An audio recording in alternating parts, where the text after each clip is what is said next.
Bueno, hola a todos, bienvenidos aquí al cuarto año que sigue Ciencia Compartida. Esta es la charla número 100 y la primera que vamos a dar de este ciclo. Y para darla tenemos aquí a nuestros amigos, Edwin y Mario. Ellos viven en un barco, navegando alrededor del mundo, trabajan en el grupo Ocean Conservation, ya os hablarán ahora de todo esto.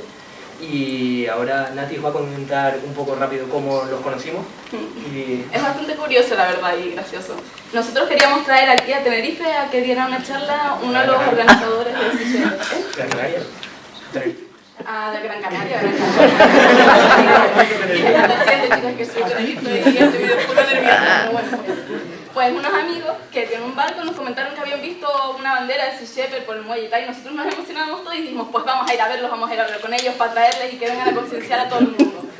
Y así hicimos, fuimos al muelle y lo gracioso es que no puedes entrar porque hay una puerta y necesitas una tarjeta especial para entrar. Pues nosotros esperando diciendo, a ver cómo entramos aquí, tal, a ver si pasa alguien que nos deja entrar. Pues nada, al final tuvimos y hablamos con la persona y nos dejó entrar. Y nos presentamos allí, en el barco, y dijimos, hi, tal, sois los de Sea Shepherd. Sois los de Sea Shepherd, que nos gustaría que vinierais a nuestro grupo de la universidad a dar una charla y concienciar a la gente. Y dice, no, nosotros hemos trabajado y colaborado con el Sea Shepherd, pero aparte tenemos otra organización y tal, y nos explicaron un poquito y nos cayeron súper bien, nos atendieron de puta madre, la verdad. Son unas grandes personas y hasta hoy hemos seguido con ellos. Y también quería mencionar a una amiga nuestra que está en el grupo, pero hoy no puede estar presente aquí porque está trabajando, se llama Sara. Y también ha estado con nosotros desde el principio, con ellos, trabajando, y la verdad que para mí ha sido todo un honor. Y muchas gracias.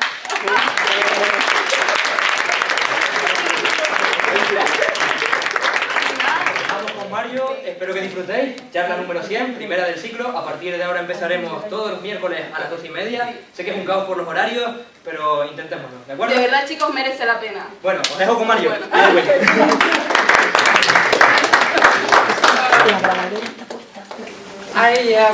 I did not really understand a lot what they were telling, but it was funny. And I did catch that they are honored that we are here, but the honor is actually all ours. We are very honored to be here and tell you about our life, about our stories, and we are very enthusiastic to be also the 100th talk of Ciencia Compartida.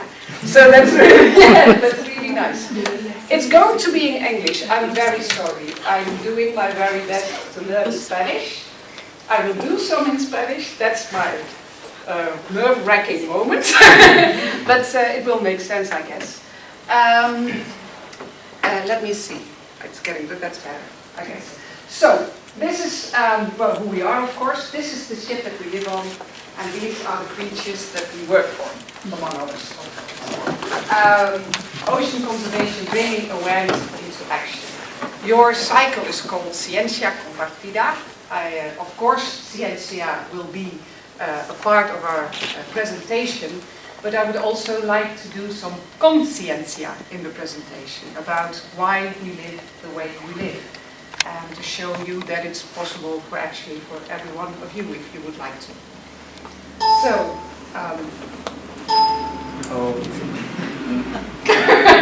yes, thank you. Yeah, okay. First, Edwin will talk how he got from aviation to ocean conservation. The word aviation means flying, being a pilot. Then I will talk how I got from banking, quite something different, to ocean conservation. In the middle will be a little surprise. You'll know. And of course we will talk about ocean conservation itself. So what do we actually do? Senor. Oh, yeah. Edwin. I love the dark that comes from Is it both, right? Yeah, probably. Okay. For me, they asked me to tell something about how to live life different than normal people think they are. I lived all my life outside of the box, what they called. I lived my life with opportunities. And it's not that I went to college, of course. I became an airline pilot. Did it on freelance base, combination with sailing, diving and everything what was in my life, I took it. So all the doors in life I just opened and see what's behind it and took my chance. This is how I become from flying jets to sailboats in general, and there's a lot of life in between, of course. That's what how the whole thing started for me. I really did the flying on Africa, Far East, saw a lot of things going on in first aid, flying for all kinds of organizations, doing good things and seemed to not being that very good, so I thought there must be something I can change. So I got first in touch with somebody in Mombasa. I did there my first delivery trip from Mombasa to the Caribbean to say, okay, I want to see more, not only fly over the ocean, but I want to be on the ocean, see how that is. So I just took that job. I say, okay, I take a half year off. Let's sail this boat from Mombasa to the Caribbean and see how it is. What can I experience? So from that moment on, I become also a liveaboard. I start living on the boat, not only living in houses, but I really like to live in nature and getting really connected to it. Then my life started as a commercial diver, and that was really an eye-opening for me. It's working on the water, seeing all the oil rigs, seeing all the pollution, seeing what we all want for ourselves, like driving our cars, getting our plastic stuff, and I think this is really going the wrong way, and it is, of course, as you all know by now, by the oil drilling here in the Canaries. From that moment on, I met Paul Watson. That guy was really not really famous guy, but he asked me. They bought a submarine.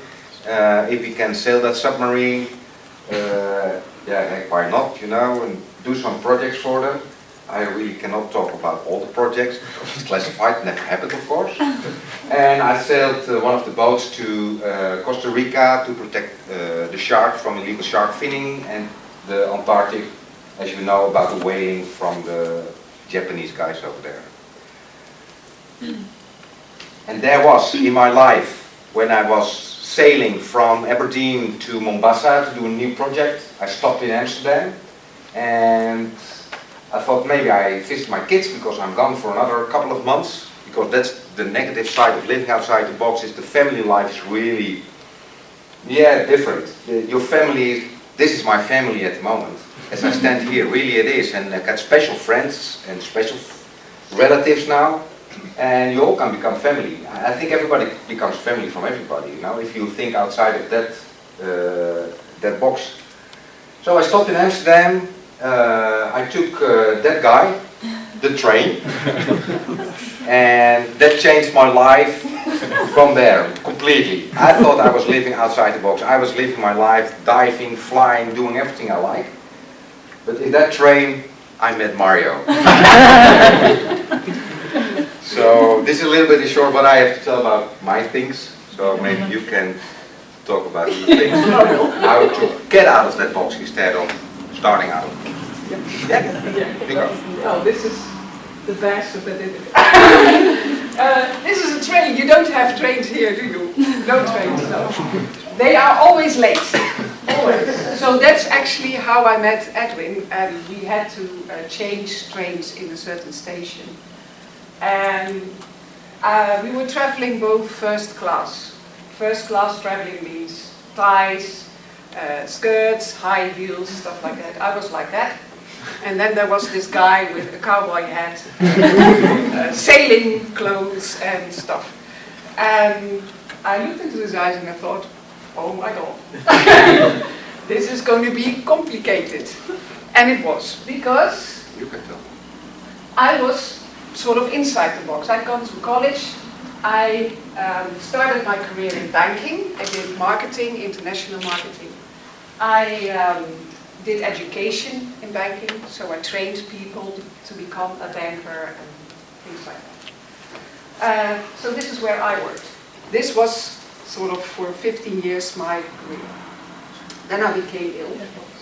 And during that illness, I really realized that I didn't lead the life that I wanted to live. I wanted this. Looks better, doesn't it? Freedom. Yes! I wanted this. I did travel, by the way, and I saw really beautiful stuff. This is New Zealand. You know Matthias, probably. Tongariro. Really beautiful. I did the Grand Canyon. 3 weeks, a rafting trip through the Grand Canyon, which was absolutely stunning, beautiful. And this was the first place where I realized about the ecology of the Earth. And that we as humans are just passengers, we are just looking. And if the ants die or if the bees die, we humans die. This is a place where you see that happen before your eyes. But my traveling was always, of course, in holidays. 2 weeks, 3 weeks, you know, and then I'd have to go back to that job that I sort of liked, but it wasn't my life. So meeting Edwin was sort of, we had a process like, how are we going to do this together, you know? I had a house, but eventually I sold my house, and this was my first sailing boat that I bought with Edwin together. We had a dream there.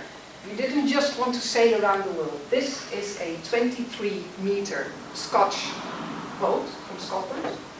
It's a beauty. We had plans to take people like you on board and to give something back to the oceans. But the sad thing about this is that it had a very bad story. And well, this is my nerve-wracking moment because I have a poem here that's actually in Spanish. It's a song. And it's very appropriate for what went on there. There we go.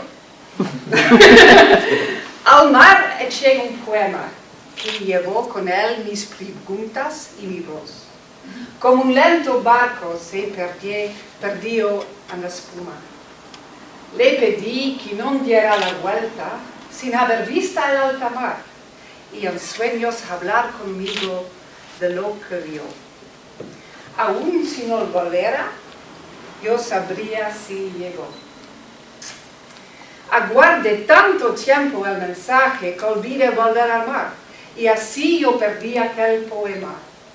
Grité a los cielos todo mi rancor, lo hallé por fin, pero escrito en la arena como una oración. Viajar la vida entera por la calma azul y tormentas zozobras. Poco importa el modo si algún puerto espera. El mar golpeó en mis venas y vibró mi corazón.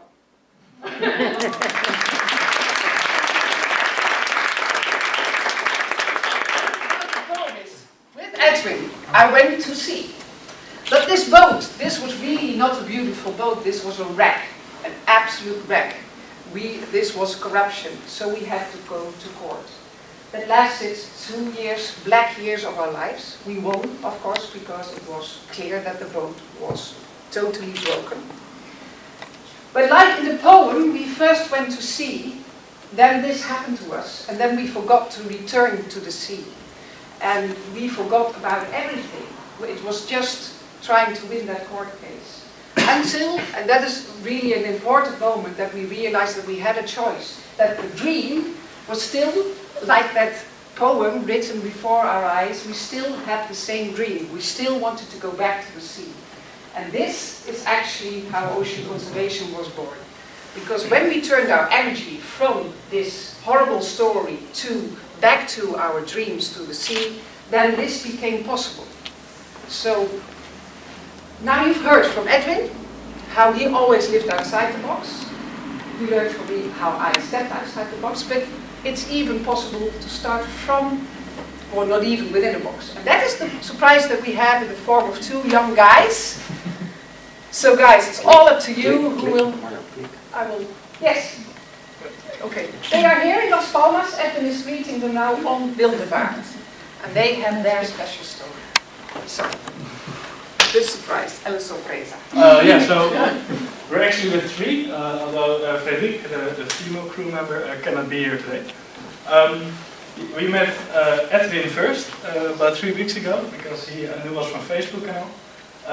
And just to give a short introduction of who we are, we made a short video.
that's quite something, the dolphins.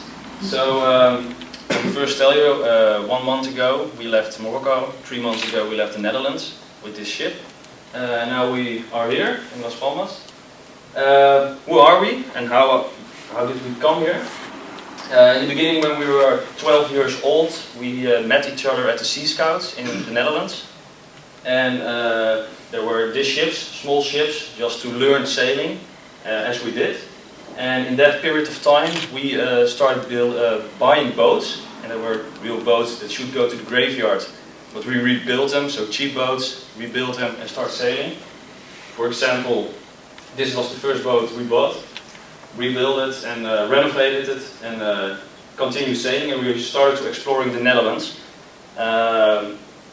Then we bought this ship. In this ship you can sleep with maybe 2-3 people. And we were going to the islands in the north of the Netherlands. And here's some other pictures. So in this period of time we just continued buying boats, selling them, making some money, doing it in our free time and just sail, because we loved that. At the age of 16 we went to Wildvaart. This is a group of the Sea Scouts from 16 until 18. And we all had the dream to go more. We want to go farther away from the Netherlands. So we had this idea to go around the world. And here we become good friends. This is another ship. You see some action photos. So the dream to circumnavigate. A friend of ours, he's not here, he just sent an email. He said, so we have all the passion for sailing, we have the dream to go around the world, and he just said, then let's do it. And this group was maybe 8 to 10 people big, and Laurens and Frederik and I, we responded from yes, let's do it. And 1 month later we bought a boat to just go, and this is about, I think, 4 years ago. So the plan is to travel around the world. We are now here and we want to go in November to the Caribbean. This is the ship when it was, when we first bought it. We have renovated it completely. This was so 4 years ago. We were still in study, now we finished university and we were like, let's go out.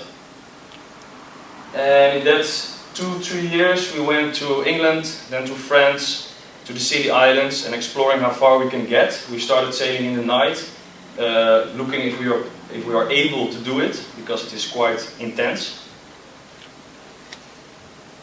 And so, yeah, 3 months ago we just left, and just wanted to meet new people, new possibilities.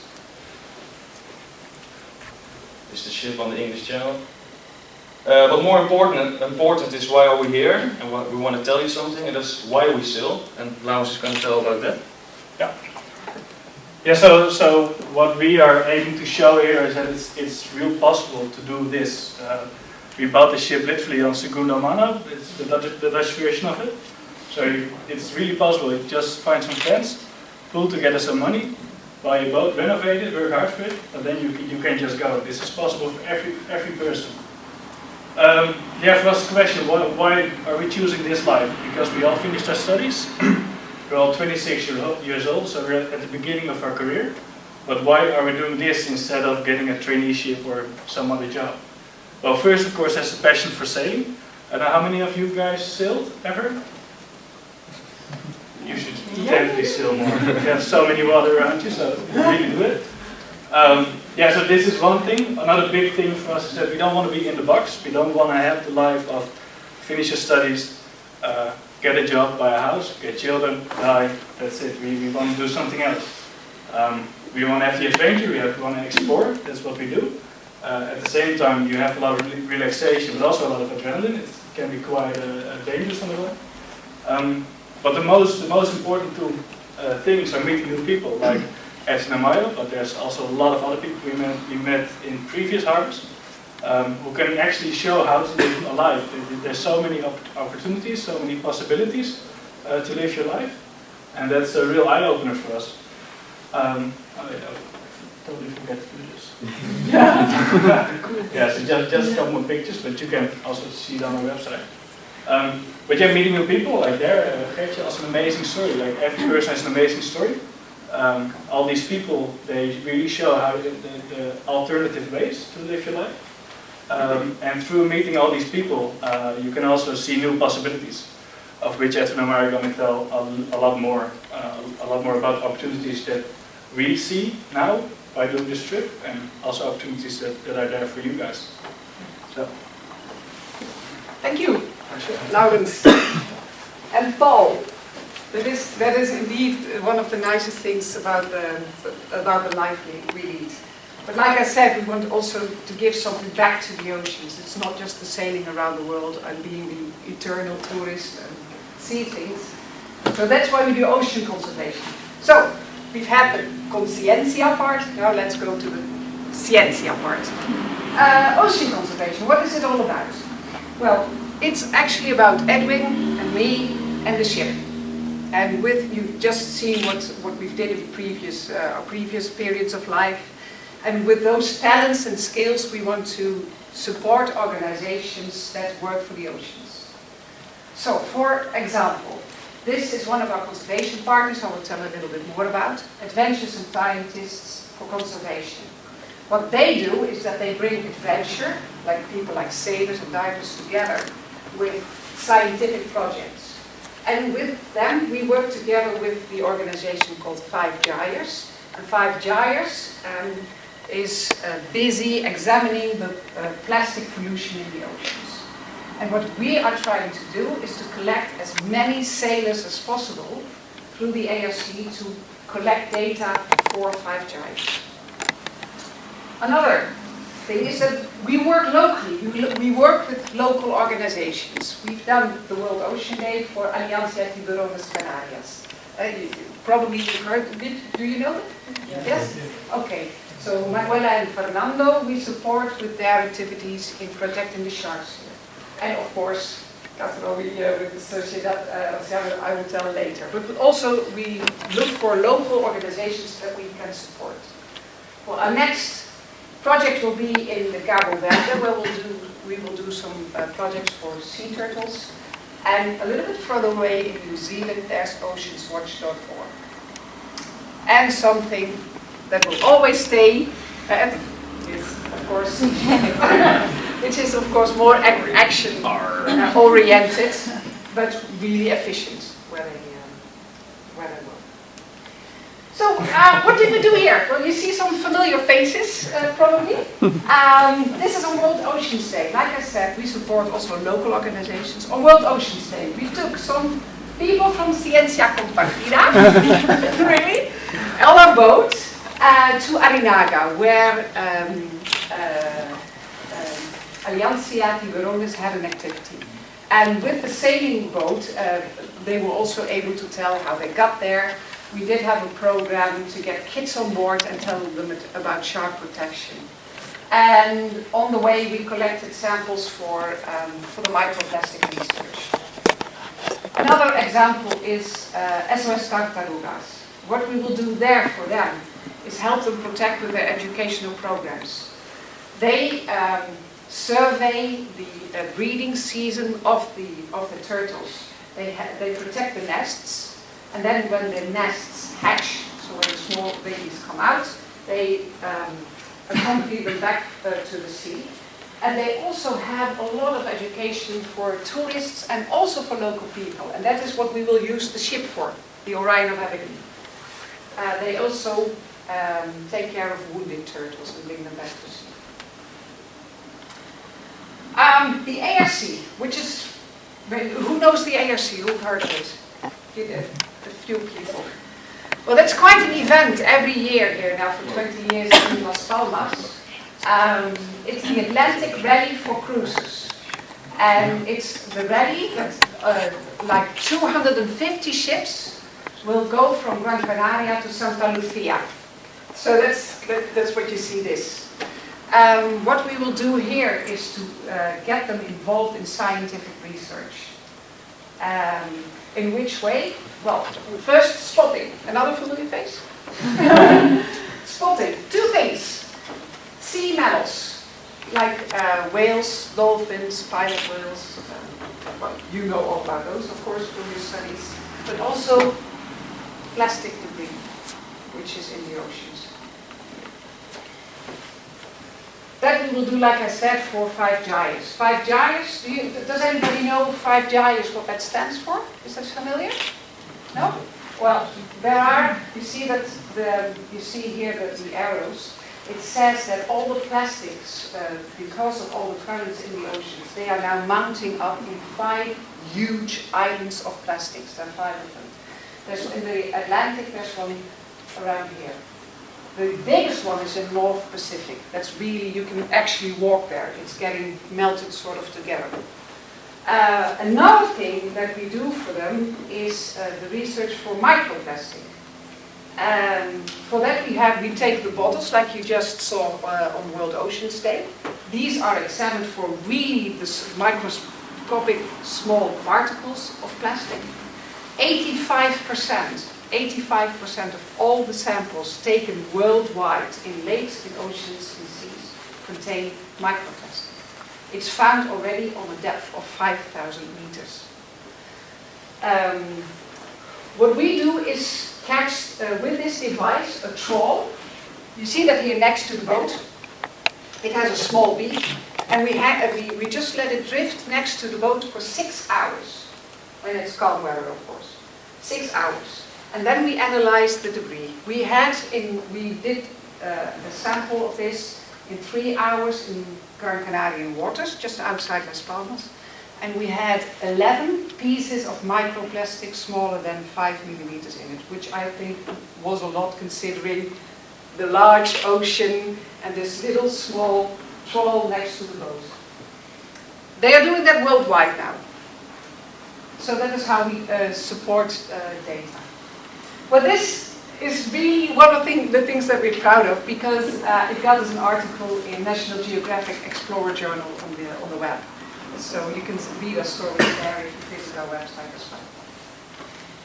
Well, then you've heard a little bit about our lives on the ocean and how we got there and what we do. And we'd also like to give you some inspiration what you can do. Like Laurens and Paul already said, it's actually not that hard to make a choice to live your life as you want to do it. And with regard to Ciencia del Mar, you can do a lot. Well, you know where this is, I guess. But do you know this picture? Did you see it? Yeah. It's beautiful, isn't it? It's the prize winner from the NASA last year. I love this one. I really love this one. And it shows to me really how special the Canary Islands are, also in the world. And I sometimes wonder if the people that live here realize that. It is really a special place. The oceans are special here. 1/3 of all the sea mammals of whales and dolphins are spotted, recorded here, east of Lanzarote and Fuerteventura. And stupidly, exactly the place where the oil drillings were. So that is the thing. So you can start actually here. You can start with your Poseidon project. I like that really a lot, and we're going to work together with them also for the ARC to get many sailors to send their photos and data from dolphins and whales. But you can do it also worldwide. You can do it anywhere. I really recommend their website, because you can just tick in your favorite sport. If it's biking or diving or surfing, whatever. Not basketball. No, but you know what I mean, being in the outdoors. And you can go anywhere and help them collect data. And what I found by collecting data, I learned so much. I learned so much about the seas. I learned so much about the ecology of the oceans. I learned also a lot of how, in big proportions, we as humans are destroying it. And that something needs to be done. Another opportunity you have, as scientists, you study your books, you go to your college. But actually, the real thing is out there. It's in the field work. So I guess you all want to do field work. And it's not that far away. It's a plane ticket to Sal, in this case, for SOS Tartarugas. And in the summer, when your college is over, you can do great jobs there, helping them protect turtles and getting them there. You can also take it a little bit further to New Zealand. Oceans Watch. Oceans Watch is started from cruises, therefore the sales. They started from New Zealand and they started seeing how big the problems were on the Pacific Islands, like Vanuatu and the Solomon Islands. The climate change is real there. There are at the moment already islands being evacuated because the sea level is too high. What they do, and they use lots of people there that have marine science backgrounds, is that they teach the people how to deal with these problems like overfishing, like climate change, like deforestation. And they teach the whole communities, like you see here, from children to elders. And if you get a chance to work there, I really recommend it, because it's a program which involves health, biology, diving, surfing, sailing, anything. So it's a beautiful opportunity to do field work. They were here. My dear, it's up to you again. Oh, yeah. Because this is your stuff. Yeah, I need to do that. Yeah, sure. I need to do that. Sea Shepherd Canary Islands. You didn't change that one. That's really bad. Yeah, I see. Sorry. Okay, who heard of Sea Shepherd? Don't be ashamed. Okay. You know these guys were here from Sea Shepherd Spain on the Canaries. Did you see their conference? They were here. And what do you think about it? You like that? You think that's a good thing to do? Yes. No? Yeah. Yeah? Of course! Well, don't say no. So, I talked to the guys again and said, okay, why the heck is there no Sea Shepherd Canary Islands? Because there's a lot of things to do for an organization who is completely different from ocean conservation, of course, but it's really a hands-on doing action organization. It started getting even a movement. And here in the Canary Islands, so many things happening at the moment as we talk about illegal fishery. You know, we are the main port here in Las Palmas to get the illegal fish out of the West African coast. It's processed here. Here is where all the boats from China, Japan, and they're coming in here. So they really need something about Sea Shepherd canaries. So we need some people. So who filled in the form, the volunteer form? Nobody. And everybody I talked to said, cool, I like it. Yeah, we need to start Sea Shepherd canaries, you know, we need to do something on an organization like that. And nobody is filling in these forms. And I think, come on guys, we need to get it up. And we, of course, they're not up. They're really desperate looking for people connecting to make something, to make a difference. So if you're really up to and say, okay, we need to make a change here. And I think it's maybe strange I say it, it's a pity we need Sea Shepherd. Because why we need Sea Shepherd is because everybody is standing with his back to the oceans. Everybody is thinking, yeah, we still drive our car, we go to college, we go to work, you know, and the supermarkets are full, so what's wrong? But there is something really wrong, really wrong. In 50 years there is no fish in the oceans. And no life in oceans is no life on Earth. That's simple. You cannot live without the ocean. We get our oxygen from the oceans. And if we just keep on going, doing it like this, it's finished. And then tell people, and say, oh really, yeah, that's really bad. What are you going to do about it? I don't know, what can I do? You know, on this whole world.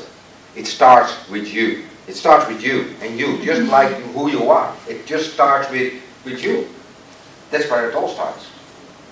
So, talk to these wonderful friends of mine and try to organize something. And I really wanted to help to get the whole thing up, and even Paul and Lawrence really want to get involved in that. So I think, yeah, let's do something about that whole Sea Shepherd stuff that we put in on purpose, you know, because I think it's really important. Something will change. What did I forget? I had the wrong t-shirt. But you get your chance. Yes. Yeah, and the last events. We were so free, Castro, to put this up already for the Biodiversity Week, which is organized by the Sociedad Atlántica del Océano Travels. Is that okay? So, 10 to 15 November this year in the Real Club Nautico. So, every evening there's a different topic. We do 2 talks, and there's going to be a very interesting program, I'm sure. We're done. Eager to learn more. Yes! I thought that was one more, but Yeah. yes, well, this was it. This was our talk to conclude. So, why we live the life, what we do, and Yeah, I think most important is that everybody, especially as young people like you guys here, that's what the whole world is depending on, can live life like that. I think working in the office, and I know it's necessary, but it's only necessary that people tell you it's necessary. But change something in this world, it's out there, it's not in the office anymore. So we need a lot of people with a lot of knowledge, and I think you guys really have the knowledge to make that big change, and it's really necessary, absolutely necessary. thank you for listening.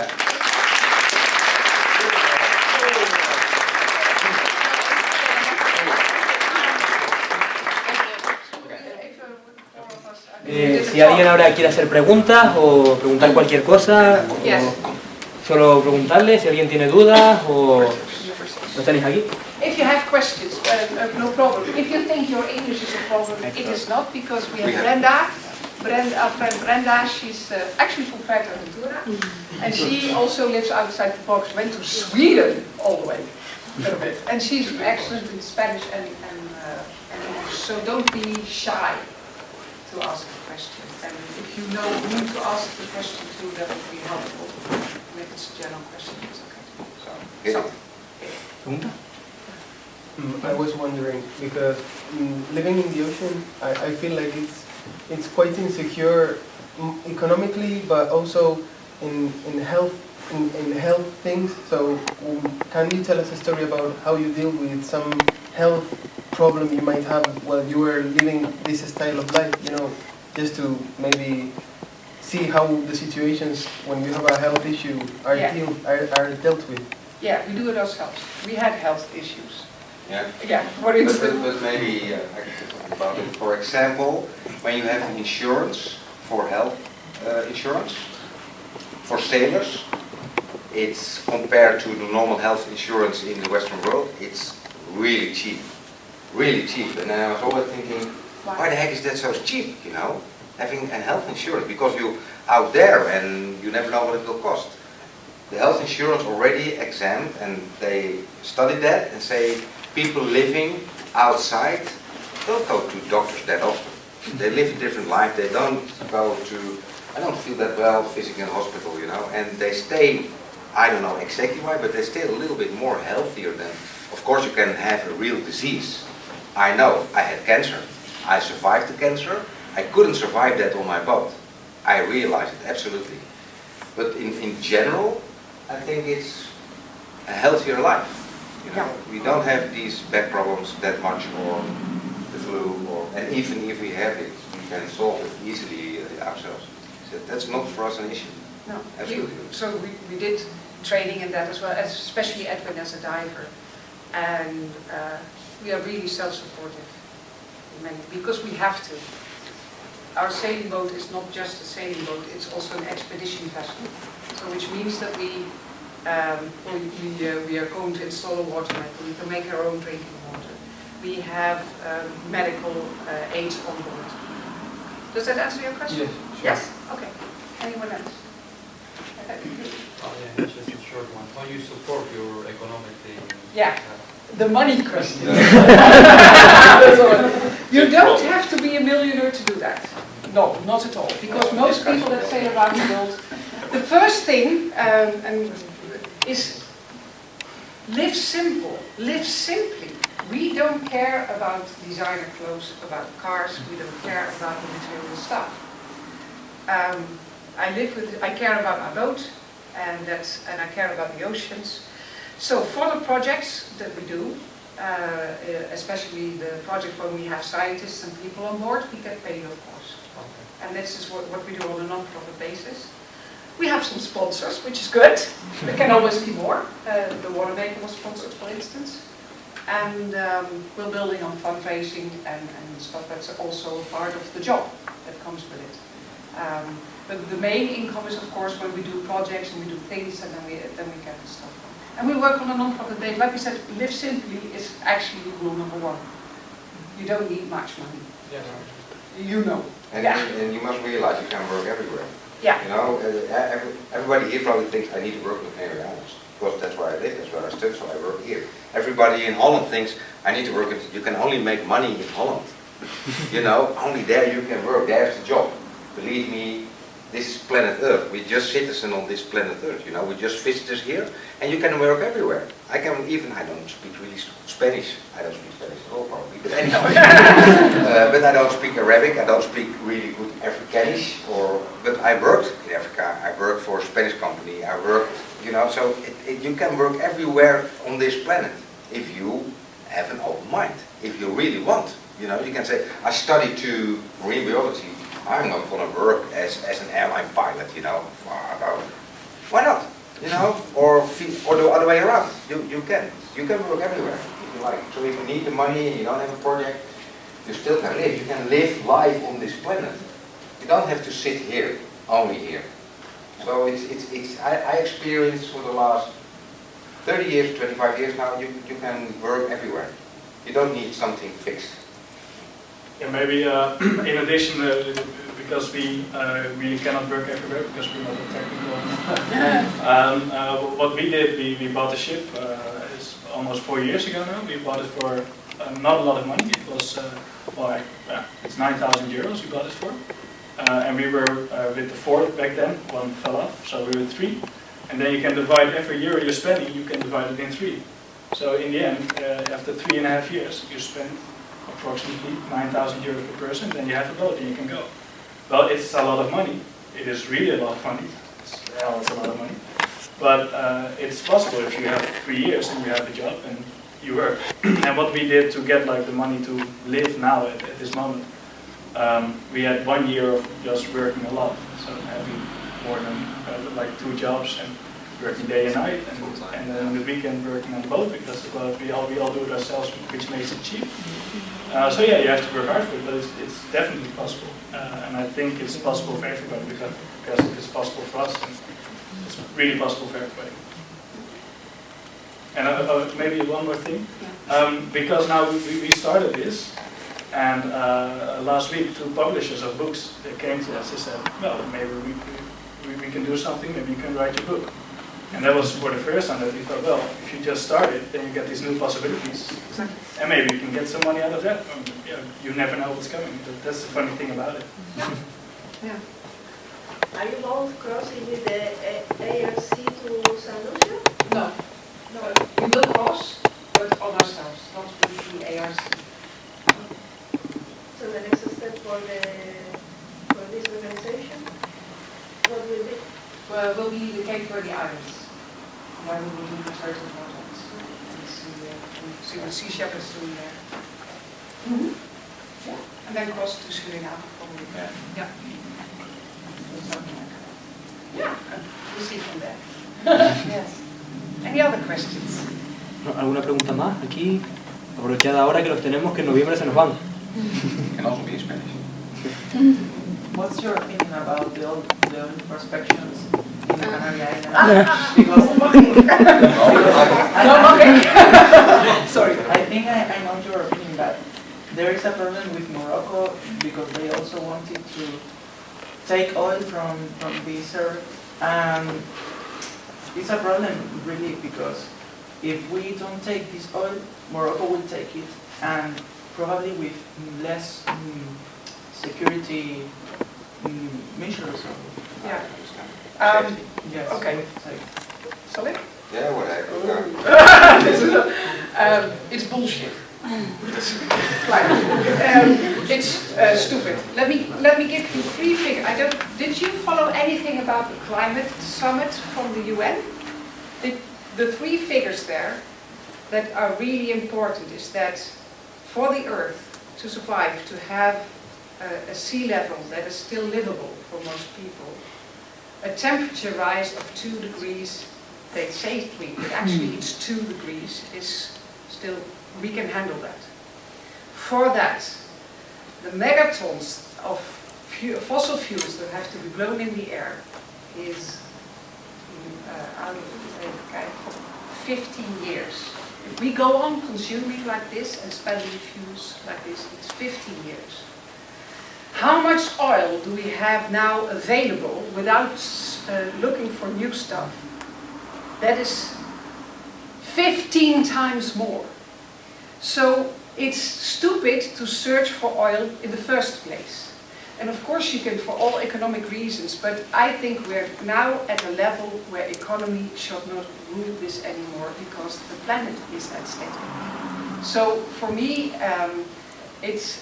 and I think, I'm not an oil expert. A friend of ours is an oil expert. He works for the oils and tries to change from within there. He's an environmentalist too. And Let's come to the biodiversity week. Yeah. You really want to talk about oil and it's a good idea, talk to that guy. Yeah. And he says, what I understood from him is that from a geological point of view, it's also a very bad idea. Because you know that, I think, better than we do. It's volcanic, plates here are coming together. It's deep oil drilling, which involves a lot more risks anyway. So it's risky. And it's one of the other figures that I read the other day. In order to get 1 liter of oil out that you can use, you have to spend 75% of that to get it out. Well, that sums it up for me, that it's not a good idea. And I think we can use a lot less oil. One of the things, you know, will you all go to 18 October, the new manifestation? I guess we will meet there, lots of you. Don't wave plastic flags. It's simple things like that. You know, it's, yeah. We ask people why they're waving plastic flags during this first demonstration and they start asking, what do you think? We use bone and skin or something? No, there are a lot of more things in between plastic and bones and skin, you know? There is more in this world. So yeah, it's small things. And then we saw people just stepping in the car, going to Repsol and buy a candy bar, filling up the car. And after the demonstration, I'm thinking, okay, yeah, probably I missed it somewhere. Quería hacer un comentario en español. Quería comentar, no sé si ellos... Sí, porque yo no tengo facilidad para hablar. Quiero decir que hay una gran preocupación. Estamos hablando del tema de la extracción de petróleo. Y estamos hablando de que las autoridades, el gobierno de Canarias, está llevando una campaña demagógica. Porque no se están preocupando de los males que ya tenemos. Un mal potencial podría ser un gran petrolero que embarrancara, que se rompiera, que se partiera al norte de las islas.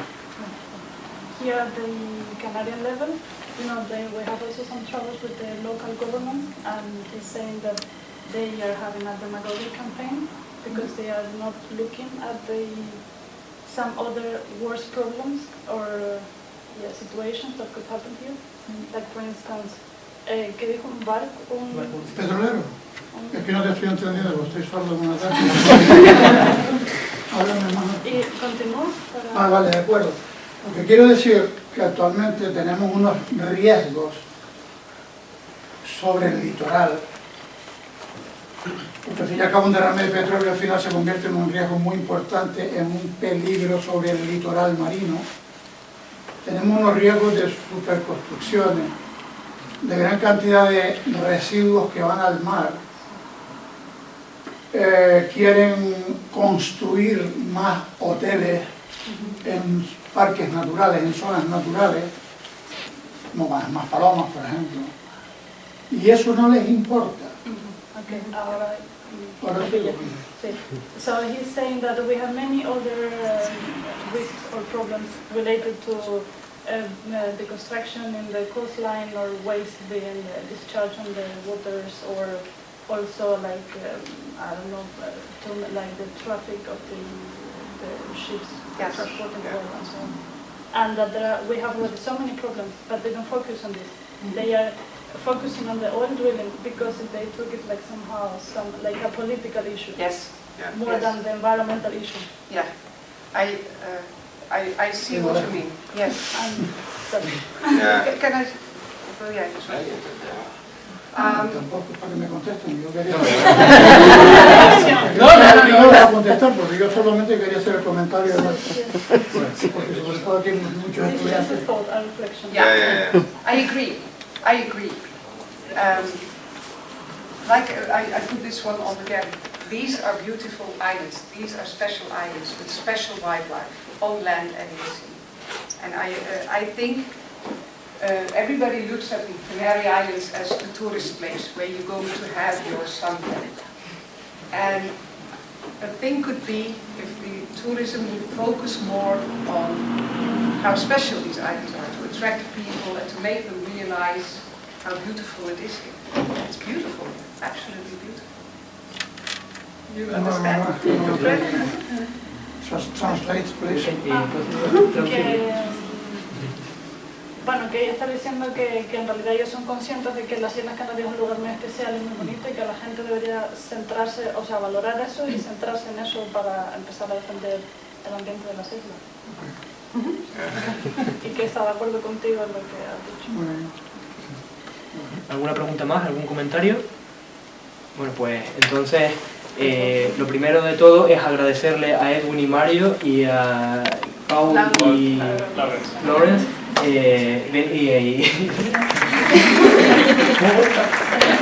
Brenda, que son los comunicados, ¿sí?